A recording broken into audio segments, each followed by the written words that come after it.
Me encontré con un libro de Jorge Enrique Robledo, un senador de 20 años de existencia en la política colombiana, es muy importante. Se llama Sin pelos en la lengua. Pero lo que me gusta de este libro es que plantea asuntos muy interesantes que cuestionan muchas de las, entre comillas, verdades que nosotros hemos venido llevando a cabo o venido tomando como ciertas, pero también me llamó mucho la atención la voz. Cuando yo leo el libro, oigo la voz de Robledo, la voz que uno escucha en una entrevista radial o cuando participa en el Congreso. Jorge Enrique, bienvenido a Rema Noticias. Gabriel, mil gracias por la hospitalidad. Un saludo a todos quienes nos vean. Bueno, voy a arrancar con una frase de su mamá que me llamó mucho la atención y que usted menciona al principio del libro. Decía su mamá: la gente decente, mijo, no se mete en política. ¿Usted cree que ella tenía razón? Pues no, yo sobre eso he dicho que, o sea, ella tiene razón en el sentido en que la política en Colombia, estamos hablando de hace 50 años, pues era horrible, imagínense cómo estará ahora. Pero yo creo que ella exagera y mi propia vida es una exageración, porque digamos, yo llevo 53 años en la lucha política y yo pues, en mi caso, ni el de otra mucha gente también, somos gente decente, ¿cierto? Entonces yo creo que la idea de ella es muy correcta porque transmite mucha cosa, pero al mismo tiempo es una frase un poco exagerada, Gabriel. Usted habla en su libro del pacto del Frente Nacional. ¿Ese pacto qué desencadenó? A ver, recordemos un poco eso. Los liberales y los conservadores se venían matando desde hacía décadas en Colombia. Y al final de los años 60 hacen un acuerdo que fue crear el Frente Nacional. Ese acuerdo acabó con esa violencia liberal conservadora y eso fue muy importante porque eso era horrible, hubo como 300.000 muertos. Pero el problema es que montaron un acuerdo mediante el cual se repartieron el poder por mitad al 50% todo. O sea, un puesto para usted, un puesto para mí, un presidente ahorita liberal y otro presidente conservador. Y así todo, y los contratos todo por mitad. Entonces eso corrompió profundamente la política nacional porque se acabó la oposición, nadie criticaba a nadie porque estaban todos amangualados tapándose. Y eso fue decisivo para corromper a Colombia, corrupción que hoy es todavía mayor, pero que tiene origen, sin duda alguna, en esas ideas del Frente Nacional. Desde hace mucho tiempo la izquierda se planteaba unas preguntas filosóficas. Usted ahí en el libro hace varias preguntas filosóficas. Varias de ellas, pero entre unas yo escogí esta. Era si se debía alzar las armas contra el Estado, ¿no? Esa es una de las cuestiones que se preguntaba. Ese es un debate o sea, en 1971 es el movimiento estudiantil más grande de la historia de Colombia. Yo, como cuento en el libro, estaba despolitizado cuando llegué a vivir a Bogotá. Y en la lucha, que todo lo que pasaba, yo me termino politizando y había varios sectores en la izquierda, ¿sí? Que eran los que dirigían ese movimiento estudiantil. Entonces uno tenía como que escoger, yo me meto aquí, me meto aquí, me meto allá. Y había varios tipos de debates. Se veía ese debate que usted plantea sobre si lucha armada sí o no, sobre si estatizar toda la economía y crear el socialismo sí o no, si cabían los empresarios dentro de este proyecto de transformación sí o no. Y entonces yo tomé varias decisiones. Primero, no a la lucha armada en Colombia. Veníamos de la barbarie del Frente Nacional, o sea, más sangre y más violencia, era una cosa absolutamente absurda. Sí, es más, no había ni con quién hacerla. Quienes se levantaron en armas hace 60 años, pues tan han fracasado que ahí siguen levantados en armas y no han logrado absolutamente nada. Pero además nos impedía unir el país. Que los empresarios cabían en el proyecto, claro que cabían, porque Colombia era muchísimo más subdesarrollada en esos días que ahora, que sigue siendo muy subdesarrollada, y necesitamos que haya más empresas, entre otras cosas, para que haya más riqueza y más empleo. Entonces, esos fueron los debates que llevamos, bueno, en mi caso, 53 años en esos mismos debates. Ahora que usted habla de las empresas, me encontré con una reflexión muy interesante. Que los trabajadores entiendan que no pueden aspirar a costos laborales que a sus patronos les impidan progresar. Muy interesante esa postura. Eso es una cosa que está planteada, o sea, la gente que ha sido seria en la historia del mundo, ¿cierto? En el debate de cambiar los países, inclusive si usted quiere, puede poner a Marx ahí. Pues claro, defendían a los trabajadores y yo los defiendo, yo soy amigo de los sindicatos y los trabajadores, pero pues los trabajadores tienen que entender, como tengo que entender yo cuando he sido empleado, ¿cierto? Pues que bueno, los ingresos tienen unos topes porque si usted quiebra la empresa en la que está trabajando, pues entonces, o sea, se equivoca. Ahora, los patrones también tienen que entender que a los trabajadores hay que mejorarles la vida, ¿cierto? En la medida en que eso sea posible, entre otras razones por esto, que a veces a los patrones se les olvida. Es que si los trabajadores no ganan un poco más, ¿a quién le venden las empresas?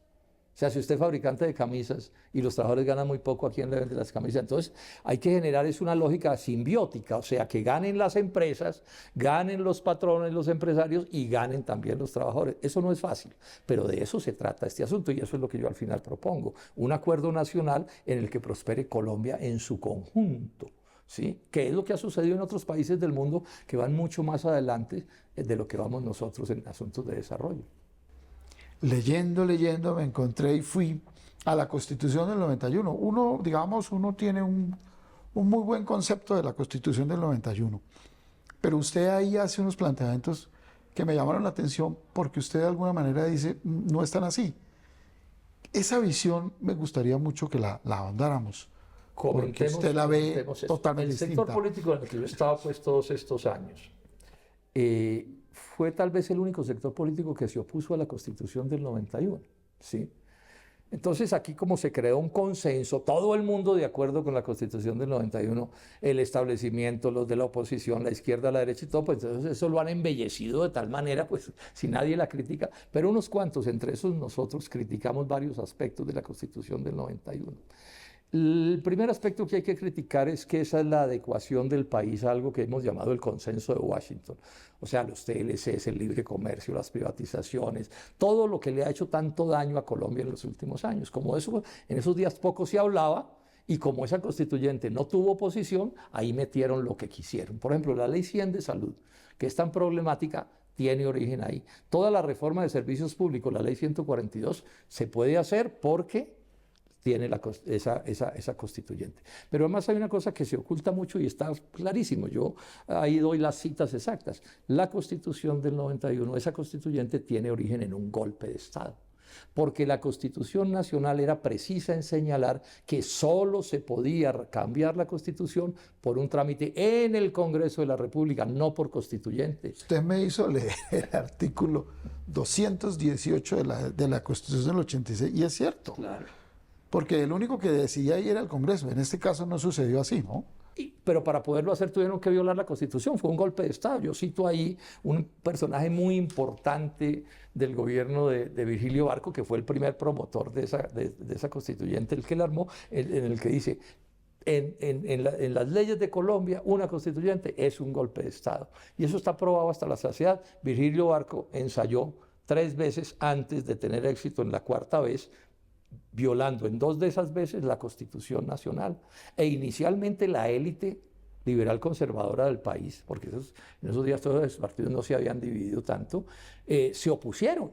O sea, hay citas, yo las doy en el libro, de jefes importantes, expresidentes de Colombia que se opusieron. Lo que pasa es que los fueron cuadrando y cuadrando y cuadrando hasta que los cuadraron. Entonces, esa constituyente se hace con el respaldo de Virgilio Barco, de César Gaviria, de Alfonso López Michelsen, de Misael Pastrana, de Álvaro Gómez Hurtado.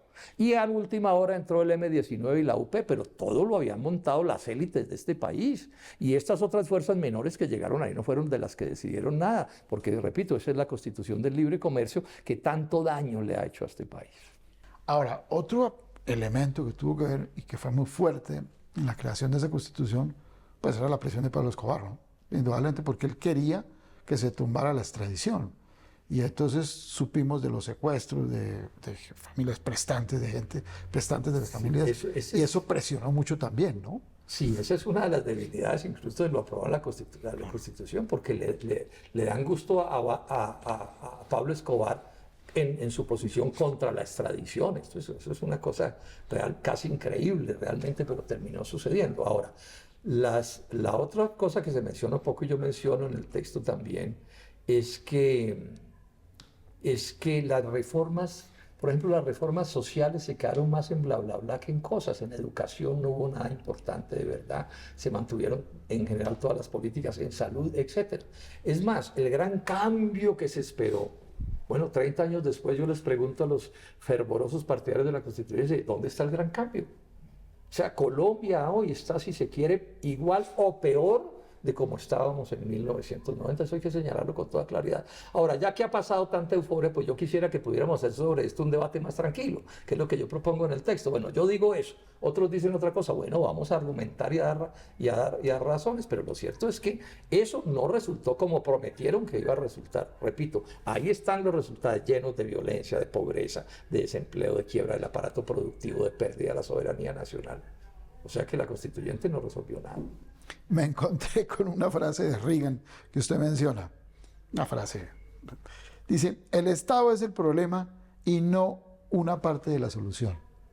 Esa es una desproporción de Reagan, una exageración. El neoliberalismo yo creo que... Sí, pero además ellos no son coherentes, porque entonces ellos dicen, abajo el Estado, pero usted va y revisa, pues la actividad económica del Estado, usted va y revisa, el Estado norteamericano es poderosísimo. O sea, la empresa privada norteamericana, yo lo explico en el libro, nunca se hubiera desarrollado sin Estado. La empresa privada colombiana nunca se hubiera desarrollado sin el Estado.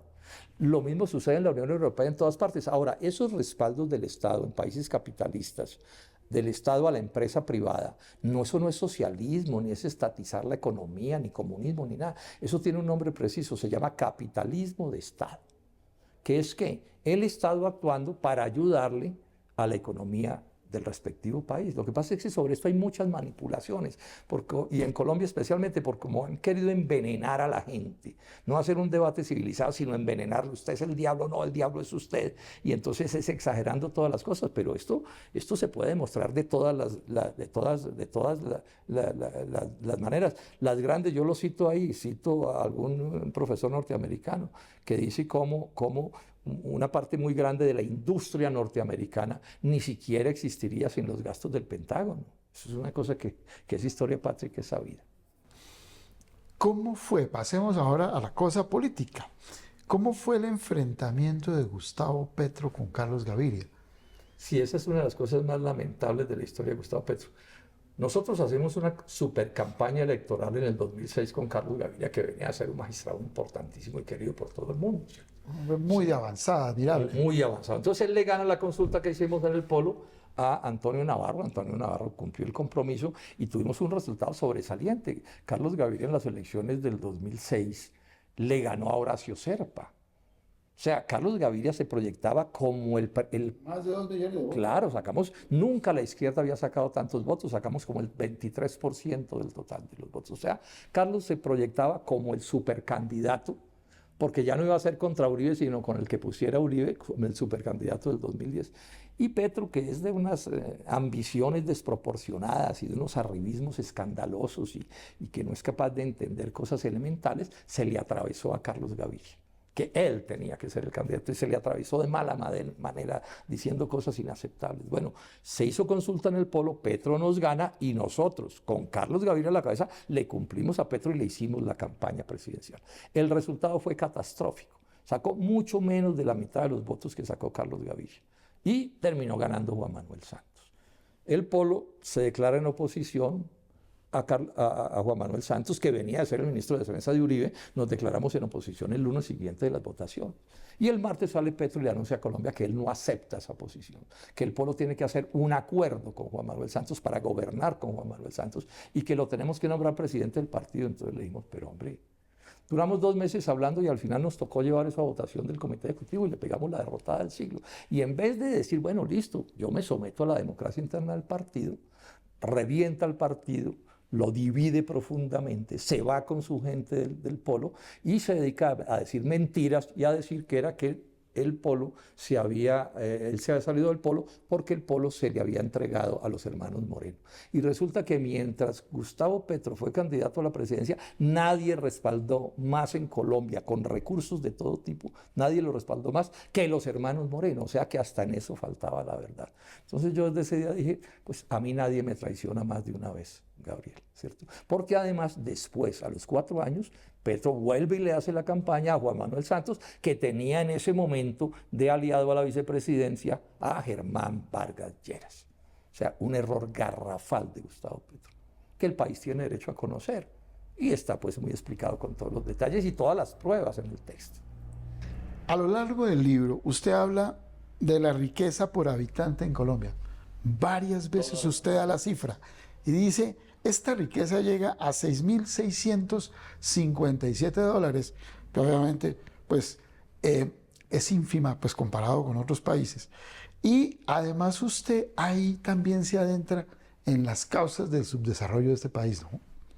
Ese es un tema que a mí es lo que al final me movilizó a mí en 1971. Porque yo era de una familia, digamos, acomodada, no rico ni nada que se parezca. Entonces el contraste era inmenso. Yo veía cómo vivíamos, digamos, nosotros, pero caminaba una cuadra y quedábamos en la barbarie, las cosas más espantosas, en las zonas rurales, en todas partes. Entonces, cuando yo me empiezo a politizar en el 71, entiendo que en buena medida el problema nacional es que creamos muy poca riqueza por habitante, que es esa cifra. En esos días era mucho menos. Pero digamos que en el 2022 estábamos en $6.600, 6.600 y un poquito más, ¿cierto? Eso es nada. O sea, si usted se compara con Estados Unidos, con Alemania, con Francia, esto es muy poquito. Y es la base de nuestros problemas. Porque si usted no tiene ingresos importantes al país, pues no los puede tener la gente. Y cuando usted no tiene ingresos importantes, usted está muerto. En economía hay dos problemas, Gabriel. Es cómo distribuir la riqueza y cómo generarla. Y en Colombia funciona mal la distribución, que es muy mala, pero sobre todo funciona súper mal la creación. Y si no creamos más riqueza, lo planteo desde la primera página en el libro, pues no podemos resolver los problemas nacionales. Cuando aquí tenemos pocas vías, problemas de educación, de salud, de pobreza, todo lo que usted quiera, tiene como fundamento que creamos poca riqueza. Y creamos poca riqueza porque hemos sido mal gobernados. Y si usted se fija, en todo el libro y en toda mi vida, el centro de mi lucha, claro, que se distribuya mejor la riqueza, pero que se cree más riqueza, más empresas, más economía campesina, más economía indígena, de todo, para que haya más riqueza y podamos meternos en las grandes ligas de los países y resolver los problemas nacionales. Dice usted que Estados Unidos, después de la Segunda Guerra Mundial, lo que hizo fue industrializar a Europa, ¿cierto?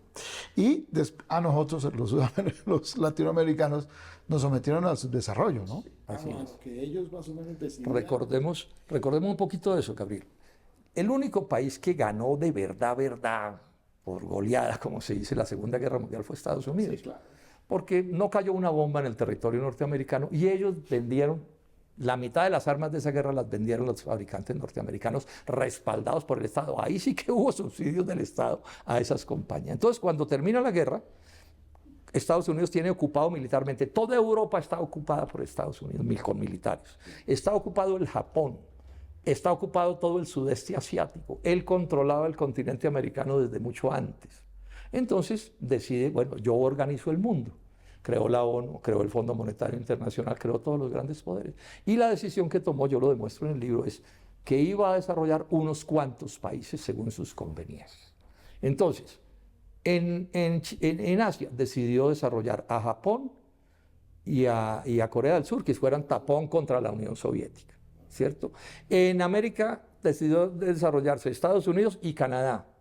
¿Sí? A Europa toda en general decidió respaldarla en su desarrollo para que fuera un dique también contra la Unión Soviética. Y para poder y de pronto a Israel, y claro, ellos, exactamente. Todo, claro. Pero a los demás, a nosotros particularmente, nos dejaron para que nos quedáramos en el subdesarrollo. Yo esto lo explico con mucho detalle. Inclusive hay un detalle que es muy interesante. Y es que yo demuestro cómo la CEPAL, que nos metieron aquí el cuento que era el instrumento para desarrollar América Latina, pues tampoco era un instrumento para desarrollar América Latina. Yo lo explico eso en el libro. Y este es el debate en el que seguimos. Ahorita estaba precisamente escribiendo un artículo sobre eso. Bueno, ¿cómo vamos a hacer para desarrollarnos? El Fondo Monetario Internacional nos maneja hace 80 años. 80. Y miren el fracaso rotundo. Entonces, a mí que no me sigan metiendo el cuento de que nos vamos a desarrollar si seguimos haciendo como loros lo que diga el Fondo Monetario Internacional. Uno tiene que tomar la verdad de los hechos. Que ese cuento alguien se lo creyera en 1950 o en 1960, vaya y vengo. Pero ahora, 80 años, y mire cómo estamos. Y también me encontré con una frase que usted cita del expresidente mexicano Carlos Salinas de Gortari. Esta me pareció curiosa. No hay mejor política industrial que no tener política industrial. Es raro, ¿no? Esa la aplicaron aquí en los 90 también, en la apertura. Ese es el tipo de frases que ha destruido este continente, porque uno tiene que estar no quiero usar palabras demasiado duras, pero uno tiene que estar muy equivocado para no entender que todo el progreso de la humanidad es la industrialización, es la revolución industrial, usted eso lo sabe, Gabriel, es el uso de la máquina de vapor, que aparezcan las empresas, que aparezcan los asalariados. Ese es el progreso de la humanidad, la industrialización de las faenas agrícolas y urbanas.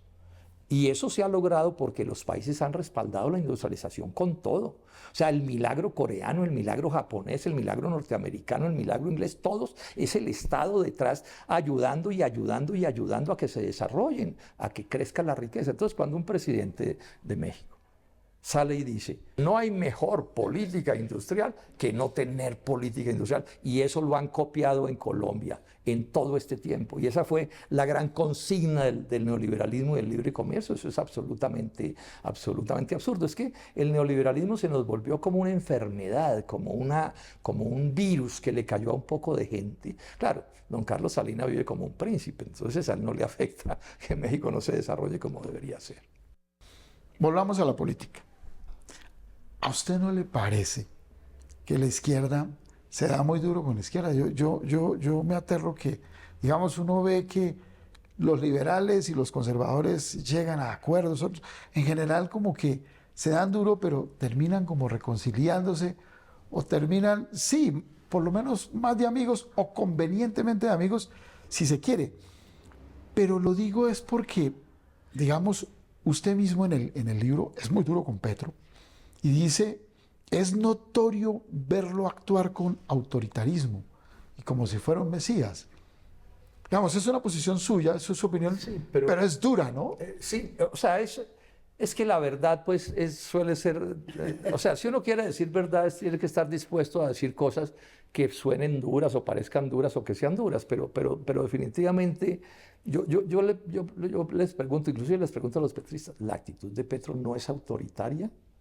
¿Cómo no va a ser autoritaria? ¿A quién le consulta Petro algo? Sí, bueno, yo lo viví en el Polo.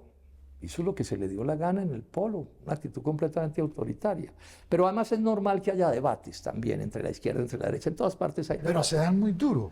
Pues digamos que en mi caso yo hago esfuerzos por cuidar las palabras. Claro, yo soy muy cuidadoso. Yo nunca he reemplazado, Gabriel, los análisis sobre los hechos por los ataques a las personas. Yo nunca he actuado como un canalla en política. Esa palabra del autoritarismo yo creo que le cabe. Y si tuviéramos tiempo yo le daría ejemplos de autoritarismo, y eso no es positivo para Colombia. Su actitud de Mesías, que él todo lo sabe, que todo es perfecto, inclusive diciendo cosas que son absolutamente absurdas, como toda esa posición sobre el petróleo, eso es ridículo, eso es dañino para Colombia, eso está lleno de falsedades. Yo tengo que decirlo porque hago cada vez más. O por ejemplo, en el 71, quienes en la izquierda defendían la lucha armada y nosotros no, pues me toca discutir con ellos, porque ¿cómo hacemos? ¿Sí? O quienes dicen que las empresas son un cáncer que hay que acabar.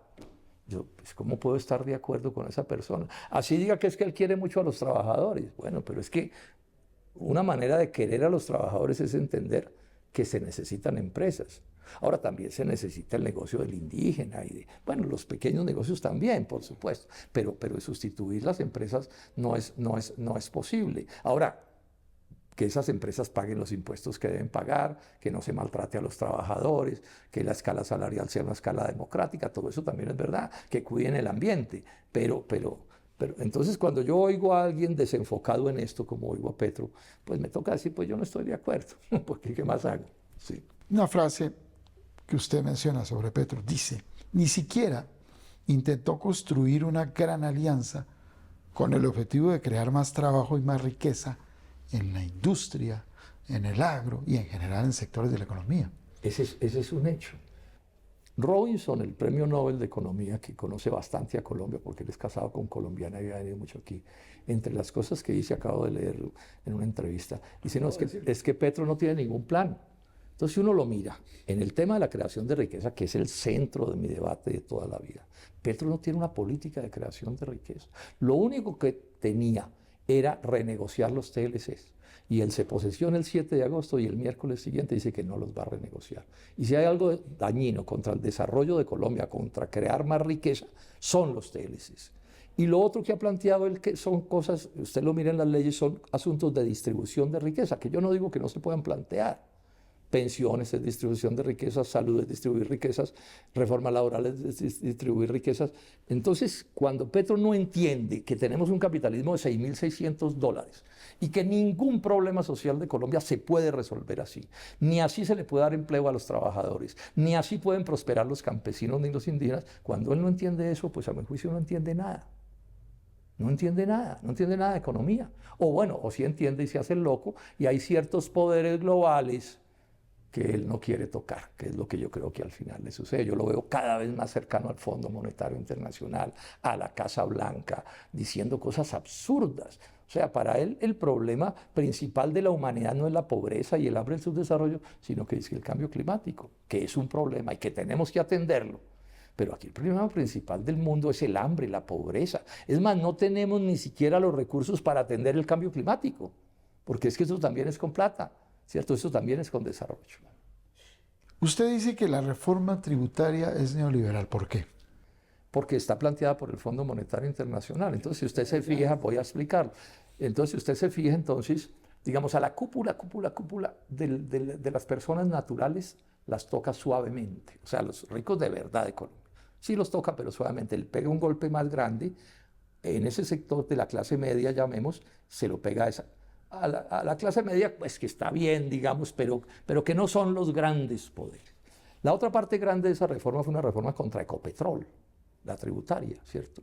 Y resulta que golpear Ecopetrol es como golpear a los colombianos porque el 90% de Ecopetrol les pertenece a los colombianos o nos pertenece.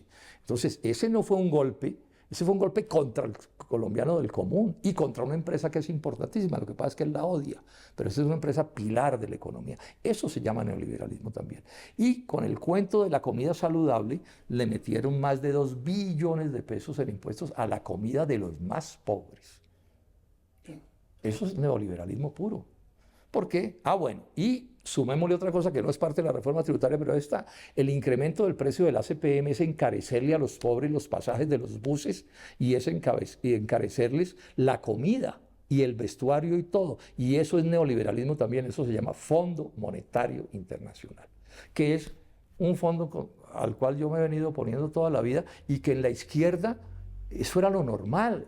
Buena parte de los petristas que hoy están en el Congreso, antes de llegar Petro al gobierno, decían lo que yo estoy diciendo, solo que lo decían contra Duque. Entonces aquí nos metimos en un lío muy grande, Gabriel. Si una cosa mala la hace Duque o Santos o Uribe, es mala, según Petro, y hay que criticarlos. Pero cuando esa misma cosa la hace Petro, se vuelve buena como por arte de magia. Muy propio de un Mesías, claro. Usted toca otro tema que me hizo pensar, digamos, con la de las pruebas PISA. Claro, es decir, usted dice, pero ¿cómo vamos a compararnos con países de la OCDE, con países desarrollados? Siempre vamos a perder y vamos a quedar. Claro, claro. Yo escribí un artículo largo que en el libro está resumido, porque aquí se le han montado a los maestros a echarles la culpa de que a Colombia no le vaya bien en las pruebas PISA, que es como un concurso internacional de calidad, y sí, no nos va bien. Y entonces, no, la culpa es de FECODE, la culpa es de los maestros. Hombre, que no echen cuentos. Yo fui profesor en la Universidad Nacional de tiempo completo, 26 años. Como dice el libro, un profesor súper juicioso. Yo sé de qué estoy hablando. Y entonces yo demuestro, pues, que con ese capitalismo de los $6.600, nada puede funcionar bien en Colombia, distinto que lo que le funcione bien a unos cuantos poderosos. Pero usted no puede tener un buen sistema educativo. Un porcentaje inmenso de las instituciones educativas de los niños de Colombia no tienen ni agua ahora. Profesores sobrecargados de trabajo, laboratorios malísimos, bibliotecas malísimas, ¿cierto? Que hacen muy difícil. En el aprendizaje de los niños, lo principal. Yo fui profesor toda la vida, mi hija también ha sido profesor, mi yerno, bueno. Lo principal en la educación de los niños es lo que pasa en la casa.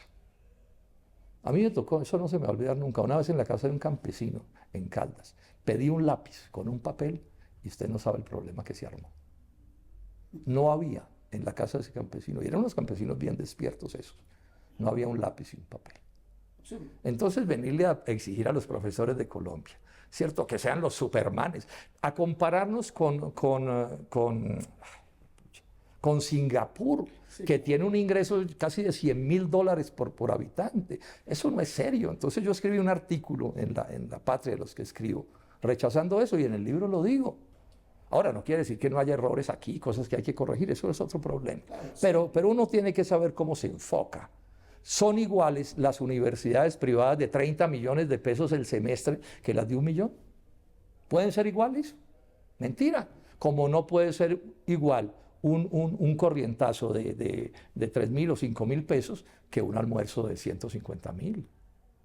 Son cosas elementales que los neoliberales nos tapan a sabiendas de que están engañando con esa posición. Y entonces eso además me irrita. Porque cuando alguien se equivoca por error, pero no, esto es calculado, con una visión retardataria a mi juicio. Hablando con un amigo, cuando uno se sienta con los amigos a arreglar el país y a mirar qué ha pasado. Y el amigo muy inteligentemente, para mí, me decía esto. Me decía, el M-19 hace la paz en el 90. Sí. Pasan los años y pasan los años. Llega el momento en que tienen que tomar, en que ya casi están llegando a la presidencia. Pero ellos tienen que acudir a políticos tradicionales para llegar a la presidencia. Lo que me decía mi amigo con agudeza, creo yo, es, pero ¿cómo es posible que con tanto tiempo el M-19 no haya armado su plataforma política que no tuviera que acudir a los partidos tradicionales? A ver, yo sobre eso digo esto. Bueno, primero fue un error gravísimo que el M-19 se alzara en armas contra el Estado. Segundo, fue un acierto haberse salido del monte. Eso fue un acierto, eso hay que reconocerse. Tercero, el M-19 se acabó aquí por muchísimos años. Eso dejó de existir por muchísimos, sí, claro, por muchísimos años. Y yo diría que afortunadamente, insisto, se salieron del monte, ¿cierto? ¿Sí? Ahora, ¿por qué termina? Digamos, el problema con Gustavo Petro no es que haga acuerdos con gente de otros orígenes políticos. La política incluye los acuerdos. El problema es que sí hizo acuerdos con un poco de indeseables. Ese es un hecho que está demostrado. Y que está gobernando con otro poco de indeseables. ¿Sí? Que por supuesto, pues no le sirven al país. ¿Sí? Y que lo que hacen es, pues, causar más problemas. ¿Sí? Porque Petro al final, él toma una decisión para estas elecciones que fue, voy a ganar como sea. Y eso en política es de lo peor que usted puede hacer, en política y en la vida. O sea, si alguien dice, me voy a enriquecer como sea, termina mal, ¿cierto? Si voy a hacer con mis hijos lo que se me dé la gana, termina mal. Entonces, el problema principal es ese. Ahora, ha cometido en torno al M-19 un error que yo se lo he criticado mucho. Es que salió a exaltar la lucha armada. ¿Cómo se le ocurre que el día de la posesión le hace gran homenaje a la espada de Bolívar, que fue una espada que el M-19 se robó para anunciarle al país que se alzaban en armas contra los colombianos? ¿Y cómo así que entonces después le hace tremendo homenaje a una persona que estuvo muchísimos años promoviendo la lucha armada, el secuestro, la extorsión, el asesinato, etcétera, etcétera? Cuando Colombia todavía no ha podido resolver el problema de que se salga todo el mundo del monte. Hay 3 grupos guerrilleros en Colombia que hacen violencia a nombre de la izquierda. Entonces, ¿cómo se le ocurre a Petro asumir esa posición? Es que es mandarles el mensaje en cierto sentido. No, pues quédense allá porque ustedes son unos héroes, ustedes son los supermanes, como éramos nosotros los supermanes de tiempo atrás. Es que a Petro se le va la mano en no pocas ocasiones con sus errores. Entonces, doctor Robledo, yo vuelvo a su mamá. Yo vuelvo a la frase de su mamá cuando decía, pero mijito, la gente decente no se mete en política. Es muy duro para uno. Digamos, a esta altura de la vida uno se está diciendo, ¿por qué es tan difícil y por qué la política aquí se ha dañado tanto? Sí, eso tiene tantas explicaciones. Bueno, lo del Frente Nacional, bueno, antes del Frente Nacional ya había corrupción. O sea, en el mundo la corrupción existe desde que hay seres humanos, eso no podemos meternos en eso. Y antes del Frente Nacional, pues acuérdese el caso Mamatoco, tantas historias, lo que Gaitán denunciaba, todo eso, desde el siglo XIX. Pero era como decía el doctor Turbay en sus justas proporciones. Sí, más o menos. Es que lo de ahora es lo de ahora es un escándalo, pero insisto, esto se pudre en proporciones muy profundas cuando se crea el Frente Nacional. Es que cuando no hay oposición, cuando no hay crítica, cuando todo el mundo se amanguala, pues la corrupción pulula, crece. Y eso duró, o sea, plenos los primeros 12 años y después los alargaron, pero además les quedó gustando. Aquí gane el que gane una alcaldía, Al otro día de ganar, se amanguala con los que perdieron.